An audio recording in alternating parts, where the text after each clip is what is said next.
Carlos Castaneda, Don Juan e il Puma, un esempio di censura e adattamento del testo. Salve guerrieri, sono Marissa della pagina Facebook Carlos Castaneda Nahuales.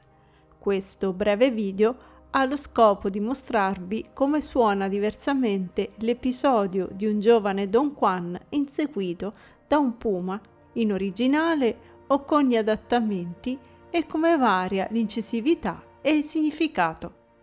La citazione è tratta dal volume Una realtà separata, capitolo 10. Nel primo esempio abbiamo la nostra traduzione letterale, dove abbiamo ripristinato il turpiloquio e non abbiamo italianizzato le espressioni messicane. Nel secondo, la versione spagnola, la più aderente alle reali parole pronunciate da Don Juan.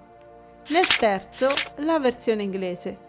L'ultima è la prima edizione italiana, quella pubblicata dalla casa editrice Astrolabio nel lontano 1972. Un giorno camminavo sulle montagne, Disse: e incontrai un puma, una femmina. Era grande e aveva fame. Cominciai a correre e lei corse dietro di me.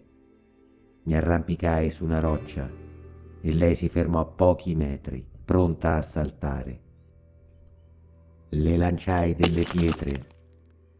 Ruggì e cominciò ad assalirmi. Fu allora che la mia volontà finì di uscire e con essa la fermai prima che mi saltasse addosso. L'accarezzai con la mia volontà, proprio così, le massaggiai le tette. La femmina di puma mi guardò con gli occhi assonnati e si gettò a terra, e io corsi come uno stronzo prima che si rialzasse. Don Juan fece un gesto molto comico per rappresentare un uomo in una corsa frenetica, stringendosi il cappello.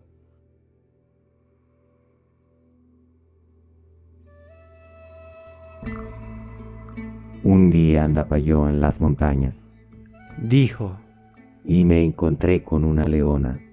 Era grande y tenía hambre. Eché a correr y corrió tras de mí.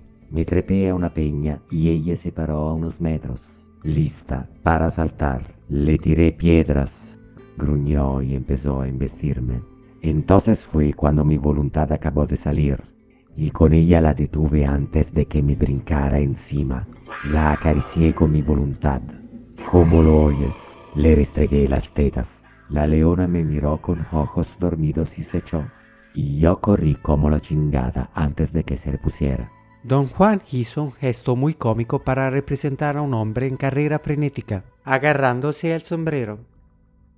One day I was in the mountains, He said, and I stumbled upon a puma, a female one. She was big and hungry. I ran and she ran after me. I climbed a rock and she stood a few feet away, ready to jump. I threw rocks at her. She growled and began to charge me.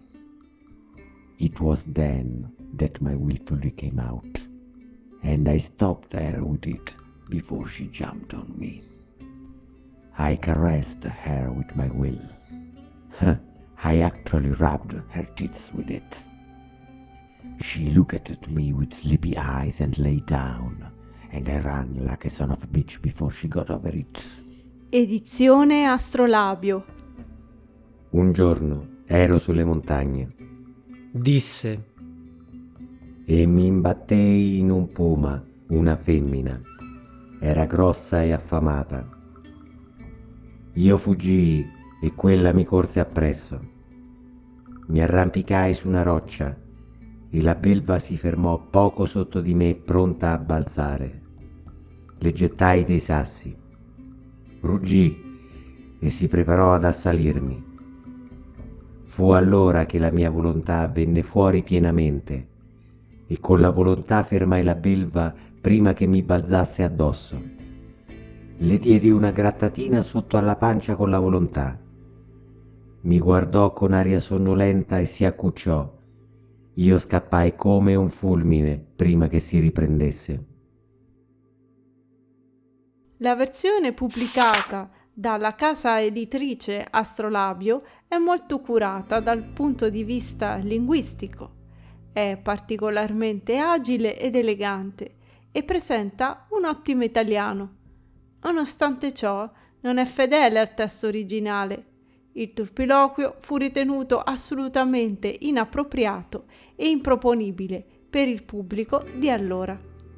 Infatti, lo spagnolo le restregué las tetas e l'inglese I actually rubbed her teeth with it, ovvero le massaggiai le tette, con la volontà diventa le diedi una grattatina sotto alla pancia, e anche io corri come la gingada e I ran like a son of a bitch, ovvero corsi come uno stronzo, diventa un più accettabile io scappai come un fulmine. Oltre alla censura del turpiloquio, si cerca di nascondere il fatto che in realtà il puma aveva già iniziato ad assalire Don Juan, cioè l'aveva già colpito. In spagnolo, grugnò y empezó a investirmi. Don Juan riesce a salvarsi grazie all'apertura della sua volontà che finalmente venne fuori. E cosa vuol dire? Vi do una breve spiegazione. La volontà per gli stregoni richiede tempo e pratica per venire fuori. Quando un guerriero la raggiunge, ha la sensazione di poter toccare tutto ciò che vuole, con una sensazione che esce dal suo corpo da un punto, un'apertura localizzata sotto o sopra l'ombelico. Quando un apprendista è in grado di afferrare questa sensazione, allora si può dire che è diventato un vero stregone. La stregoneria è applicare la propria volontà a una congiuntura clave, una giuntura chiave. Disse: La stregoneria è un'interferenza. Uno stregone cerca e trova la giuntura chiave di tutto ciò che vuole influenzare e poi vi applica la sua volontà.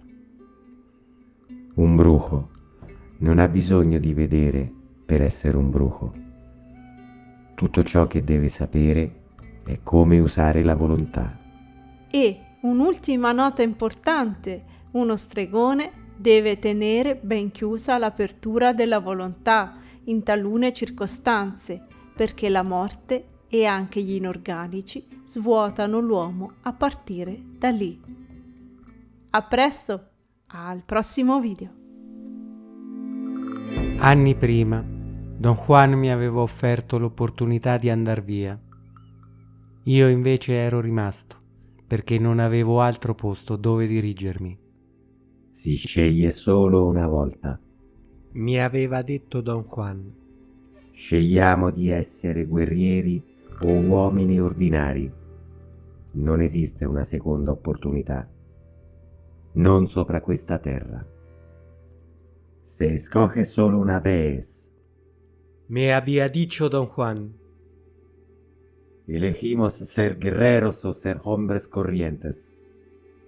No existe una segunda oportunidad. No sobre esta tierra. We choose only once. He had said then. We choose either to be warriors or to be ordinary men. A second choice does not exist, not on this earth. Il passo è tratto dal volume Il secondo anello del potere, capitolo quinto.